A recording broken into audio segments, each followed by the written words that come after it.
प्रिय मित्रों नमस्कार। आज की कहानी रंग में भंग। एक बार जंगल में पक्षियों की आम सभा हुई। पक्षियों के राजा गरुड़ थे। सभी गरुड़ से असंतुष्ट थे। मोर की अध्यक्षता में सभा हुई। मोर ने भाषण दिया, साथियों, गरुड़ जी हमारे राजा हैं, पर मुझे यह कहते हुए बहुत दुख होता है कि उनके राज में हम पक्षियों की दशा बहुत खराब हो गई है। उसका कारण यह है कि गरुड़ जी तो यहाँ से दूर विष्णुलोक में विष्णु जी की सेवा में लगे रहते हैं। हमारी ओर ध्यान देने का उन्हें समय ही नहीं मिलता। हमें अपनी समस्याएं लेकर फरियाद करने जंगली चौपाइयों के राजा सिंह के पास जाना पड़ता है।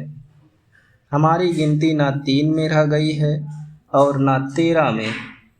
अब हमें क्या करना चाहिए, यही विचार करने के लिए यह सभा बुलाई गई है।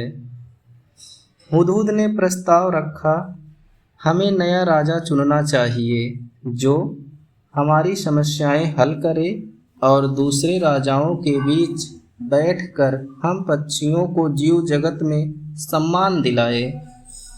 मुर्गे ने वाग दी, कुकड़ुक्कों, मैं हुदहुद जी के प्रस्ताव का समर्थन करता हूँ।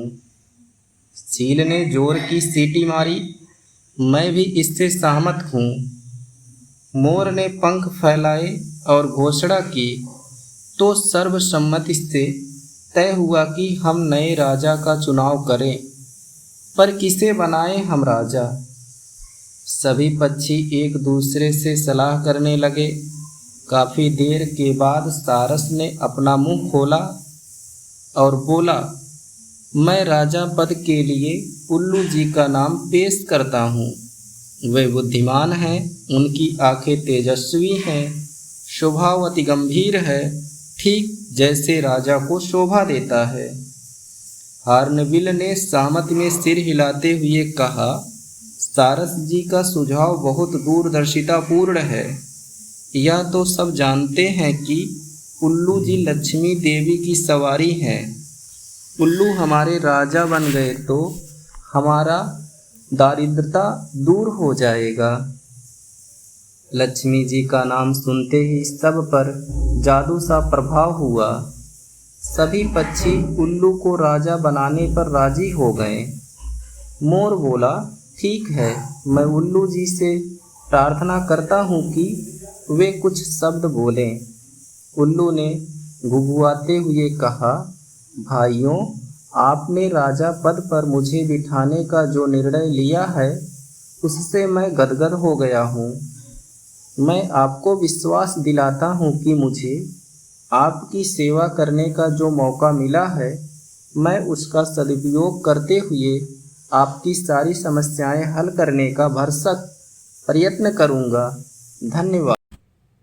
पक्षी जनों ने एक स्वर में उल्लू महाराज की जय का नारा लगाया। कोयलें गाने लगी। चील जाकर कहीं से मनमोहक डिजाइन वाला रेशम शाल उठाकर ले आई। उसे एक डाल पर लटकाया गया और उल्लू उस पर विराजमान हुए। कबूतर जाकर कपड़ों की रंग बिरंगी लीरें उठाकर लाए और उन्हें पेड़ की टहनियों पर लटकाकर सजाने लगे। मोरों की टोलियां पेड़ के चारों ओर नाचने लगी। मुर्गों व शुतुरमुर्गों ने पेड़ के निकट पंजों से मिट्टी खोद खोद कर एक बड़ा हवन कुंड तैयार किया। दूसरे पक्षी लाल रंग के फूल ला लाकर कुंड में ढेरी लगाने लगे। कुंड के चारों ओर 8-10 तोते बैठकर मंत्र पढ़ने लगे।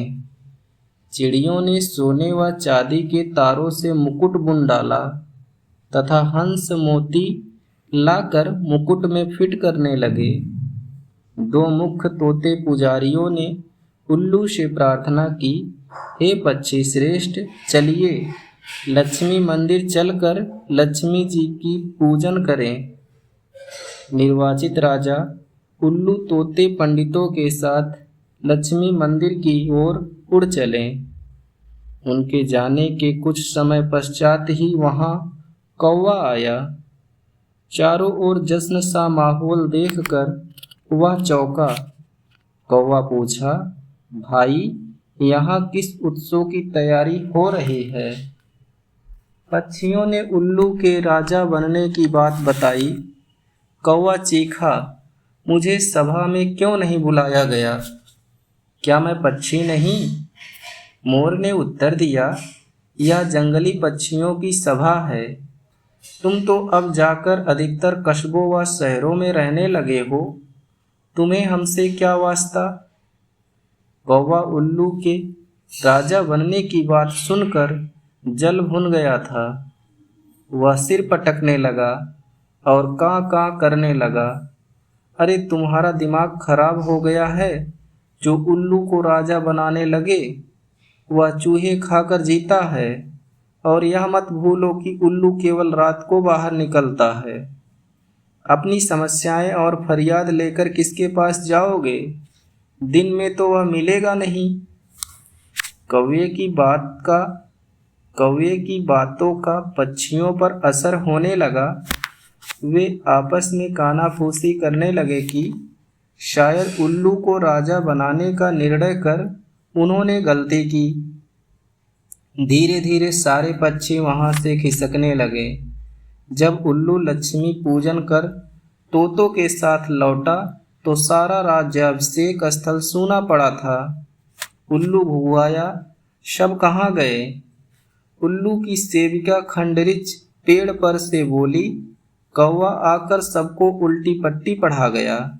सब चले गए, अब कोई राज्याभिषेक नहीं होगा। उल्लू चोंच पीसकर रह गया। राजा बनने का सपना चूर चूर हो गया। तब से उल्लू कौवों का बैरी बन गया और देखते ही उस पर झपटता है। इस कहानी से सीख मिलती है, कईयों में दूसरों के रंग में भंग डालने की आदत होती है और वे उम्र भर की दुश्मनी मोल ले बैठते हैं। धन्यवाद।